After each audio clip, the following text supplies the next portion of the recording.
যে government middle ক্লাসের জন্য একটু করেছে, আগে তো ট্যাক্স বাড়িয়ে দিয়েছে, ওটার জন্য খুব খুশি লাগছে শুনে, এবার কিছু করেছে তাই জন্য। আমাদের যত বয়স বেশি বাড়বে তত আমাদের খাওয়া কমে যাবে, ওষুধের খরচটা বেশি হয়ে যাবে। টিডিএস স্যালারি থেকেই কাটা হয়, তো 12 লক্ষ টাকাটা আমাদের কাছে হিউজ রিলিফ এটা বলতে পারেন। বিশেষ করে যারা মধ্যবিত্ত পরিবারের যারা আছেন তাদের জন্য তো জীবনে সবসময় সংগ্রাম করতেই হবে, সংগ্রামটাই হচ্ছে জীবন। ভালো বাজেট, মোস্ট আজ a whole budget is good. শনিবার অর্থাৎ 1 ফেব্রুয়ারি সংসদে বাজেট পেশ করলেন কেন্দ্রীয় অর্থমন্ত্রী নির্মলা সীতারামন। প্রধানমন্ত্রী নরেন্দ্র মোদী 3বার প্রধানমন্ত্রী হওয়ার পর এই নিয়ে দ্বিতীয়বারের জন্য একেবারে পূর্ণাঙ্গ বাজেট পেশ করলো কেন্দ্রীয় সরকার। তবে বাজেট পেশ করার পর থেকেই সারা দেশ জুড়ে শুরু হয়েছে চর্চা। এই নিয়ে রাজনৈতিক বিশেষজ্ঞ থেকে শুরু করে যারা বাজেট বিশেষজ্ঞ তারাও কিন্তু বিভিন্ন রকম মত রাখছেন। ইতিমধ্যে কিন্তু ওয়াকিবহাল মহল মনে করছেন এই বাজেট জনমুখী বাজেট। যে কথা প্রথম থেকে কেন্দ্রীয় অর্থমন্ত্রী নির্মলা সীতারামন বলেছিলেন সাধারণ মানুষের জন্যই এই বাজেট করা হচ্ছে, সেই দিক থেকে যদি নজর রাখা যায় মানুষজন অর্থাৎ সাধারণ মানুষজন এই বাজেটকে অর্থাৎ আর্থিক 2025-26-এর বাজেটকে কিভাবে দেখছে সরাসরি তাদের মুখ থেকেই শুনে নেব। যে গভর্নমেন্ট মিডল ক্লাসের জন্য একটু করেছে, আগে তো ট্যাক্স বাড়িয়ে দিয়েছে, ওটার জন্য খুব খুশি লাগছে শুনে, এবার কিছু করেছে তাই জন্য। ওষুধের ক্ষেত্রে 34টি জীবনদায়ী ওষুধেও কিন্তু ছাড় দেওয়া হয়েছে, তার মধ্যে ক্যান্সারের মতন ওষুধও রয়েছে। তাহলে কত পার্সেন্ট ছাড় দিয়েছে? সেখানে দাঁড়িয়ে এখন পার্সেন্টেজটা বলা যাচ্ছে কিন্তু ছাড় দেওয়া হয়েছে। আমাদের ওষুধের ট্যাক্স না লাগলেই ট্যাক্স ফ্রি করা উচিত, ট্যাক্স ফ্রি করা উচিত গভর্নমেন্টের জন্য, কারণ অনেক মিডল ক্লাস গরিব আছে যারা ওষুধ পায় না, ওদের জন্য ভাবা উচিত। তাই জন্য তো গভর্নমেন্টকে ট্যাক্স একদমই দিতে দেওয়া লাগবে না, হসপিটালে ট্যাক্স বন্ধ করতে হবে, মিডল ক্লাসের জন্য তোমার এডুকেশনের ফ্রি ট্যাক্স ফ্রি করতে হবে, মিলিটারিতে ট্যাক্স ফ্রি, আর পেনশনটা একটু বাড়াতে হবে মিলিটারির জন্য, ব্যাস এইটুকুনি বলবো।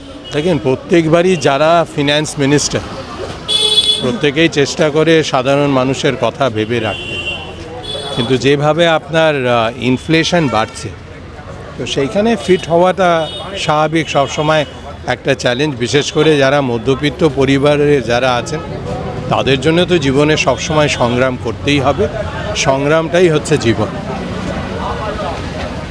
সেক্ষেত্রে তো দেখা যাচ্ছে ইনকাম ট্যাক্স যেখানে রয়েছে ইয়ারলি 12 লাখ টাকা ছাড় দেওয়া হচ্ছে, কীভাবে দেখছেন? দেখেন, ইনকাম ট্যাক্স ছাড় যেটা দেওয়া হচ্ছে সেখানেও তো একটা গভর্নমেন্টেরও নিজস্ব একটা রেস্ট্রিকশন আছে, এবং সেইখানে যেটা হচ্ছে যে আমরা কিভাবে নিজের এক্সপেন্ডিচারটাকেও তুলে ধরছি, এবং সাথে সাথে বিশেষ করে যারা এমপ্লয়েজরা যারা তাদেরকেও ভাবতে হবে। আমরা এখন প্রত্যেকেই কিন্তু মিনিমাম ওয়েজেস নিয়ে কথা বলছি, শুধু মিনিমাম ওয়েজেস নিয়ে ভাবলে হবে না, we have to look beyond that minimum wages, যেটা থেকে কি হয় the common people may be benefited. আমি বাজেটটা এখনও বাড়ি ফিরে আমি তো দেখবো, বা কালকে নিউজ পেপার দেখলে বুঝতে পারবো, সেখানটায় একটা অ্যানালিসিস করা যেতে পারে। এবং আমরা অর্থনীতিবিদ নই যে আমরা বিস্তর ব্যাপারে আলোচনা করব। সাধারণ মানুষের মধ্যে একটা যেটা আমি উপকৃত হয়েছি যে ট্যাক্সটা অনেকখানি 12 লাখ টাকা পর্যন্ত এটা একেবারে জিরো ট্যাক্স করেছে। এটা আমাদের পক্ষে একজন নিম্ন মধ্যবিত্ত পরিবারের পক্ষে এটা ভীষণ উপকার, যারা চাকরিজীবী বিশেষ করে, যাদের ট্যাক্স ফাঁকি দেওয়ার কোনো জায়গা নেই, সেটা আমাদের টিডিএস স্যালারি থেকেই কাটা হয়। তো 12 লক্ষ টাকাটা আমাদের কাছে হিউজ রিলিফ এটা বলতে পারেন। ওষুধের দামও কিন্তু ওষুধের দামে ট্যাক্স ছাড়া হয়েছে, এটা তো অত্যন্ত সুখের খবর। আর বয়স্ক লোকদের ক্ষেত্রে তো ওষুধের আমরা এখনও না ভুগলে যারা বয়স্ক লোক আছে তাদের ক্ষেত্রে ওষুধের ছাড় দেওয়াটা তারা ভীষণভাবে উপকৃত হবে। তাহলে সেক্ষেত্রে আমি এই বাজেটকে সাধুবাদই জানাবো। তবে আমাদের সেটা হচ্ছে কি, আমরা যেহেতু রিটায়ার পারসন, আমাদের ট্যাক্সের ছাড়টা আগে চাই, যারা ট্যাক্সেবল ইনকামের মধ্যে পড়ে। এমন নয় যে যারা রিটায়ার পারসন তাদের ট্যাক্স পুরো ছাড় দিয়ে দিবে, সেটা নয়, কিন্তু আমাদের ডিডাকশনটা একটু বেশি চাই। আপনাদের স্ট্যান্ডার্ড ডিডাকশন যারা 60 তাদেরকে 50,000 থেকে 1 লাখ করা হয়েছে। সেই দিক দিয়ে মোটামুটি ঠিক আছে, সেই দিক দিয়ে। এইবার নেক্সট ল্যাবটা কত, নেক্সট ল্যাবে যেটা করেছে সেটা কত, আপ টু 7 লাখ থেকে বোধহয় কতই করেছে, সেটা বোধহয় 5% রেখেছে, 5% রেখেছে, তারপরে বোধহয় 10%। আর যেহেতু রিটায়ার পার্সন, যেহেতু আমি রিটায়ার পার্সন, আমার সম্বন্ধেই আমি বলতে পারবো। তাছাড়া এই যে জীবনদায়ী ওষুধ থেকে শুরু করে ইয়ারলি ইনকাম তার উপরে যে ছাড় দেওয়া হয়েছে, আচ্ছা, কি দেখছেন, কিভাবে দেখছেন? অ্যাকচুয়ালি ব্যাপারটা হচ্ছে কি, আমি CGSS এর একজন বেনিফিশিয়ারি, সেই জন্য এই জীবনদায়ী ওষুধের ব্যাপারে আমি অতটা ঠিক মতো না। তবে ওষুধ আমাদের এই মানে একটা বিল্ডিং যেরকম মানে যত বড় হবে, যত পুরনো হবে, তার যেরকম মেনটেনেন্স কস্ট বেশি, আমাদের লাইফেও তাই। আমাদের যত বয়স বেশি বাড়বে, তত আমাদের খাওয়া কমে যাবে, ওষুধের খরচটা বেশি হয়ে যাবে, ওষুধের খরচ বেশি হয়ে যাবে। এটাতে খুব ভালো করেছে, কেননা জীবনদায়ী ওষুধ যার ধরুন সিরিয়াস ক্যান্সার হলো, হলো, তাদের কিভাবে তারা মেনটেন করবে। যদিও ক্যান্সার, পার্টিকুলার ক্যান্সারের জন্য কিছু কিছু ডিডাকশন আগে দিত পার্সেন্টেজ, কিন্তু আর একটু বেশি করলে সেটা ভালো হয়। এই সাধারণ মানুষ হিসাবে আমি যা দেখতে পাচ্ছি যে আমরা তো লোয়ার মিডল ক্লাস ফ্যামিলি, আর মিডল ক্লাস ফ্যামিলি আমরা বিলং করি।